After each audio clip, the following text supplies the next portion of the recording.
कधी ऐकलंय का फक्त 79 मध्ये 2 क्रिस्पी व्हेज बर्गर? आज मी हा बर्गर किंगचा धमाका ऑफर ट्राय केला. चला पाहूया. सुरुवातीला मी थोडं अँबियन्स एक्सप्लोर केलं. खूप कॉझी वाईब्स आणि नीट सेटअप, चिल जागा वाटली हँगआउटसाठी. बर्गर किंग मध्ये ऑर्डर करण्याचे 2 ऑप्शन आहेत, मोबाईल ॲपवरून किंवा थेट सेल्फ ऑर्डर स्क्रीनवरून.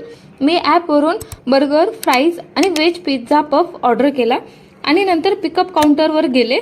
सगळ्यात आधी ट्राय केला क्रिस्पी व्हेज बर्गर, ज्यात crispy veg tikki, hot and spicy tandoori mayo आणि fresh onion and soft burger bun होता. एकदम क्रंची, चटाकेदार आणि मस्त फ्लेवरफुल वाटला. नंतर हॉट अँड क्रिस्पी फ्राईज घेतल्या, एकदम फ्रेश परफेक्ट स्नॅक्स वाटला कॉम्बोमध्ये. आणि मग व्हेज पिझ्झा पफ ट्राय केलं. आतमध्ये गरमागरम चीजी फिलिंग होती, ज्यात स्वीट कॉर्न अँड स्पायसी टँगी सॉस होता.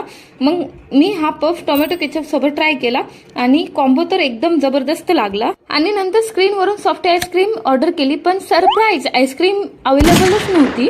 तुमच्यासोबत असं कधी झालंय का? काही ऑर्डर केलं आणि नंतर कळलं की आयटमच अवेलेबल नाही? कमेंटमध्ये नक्की सांगा.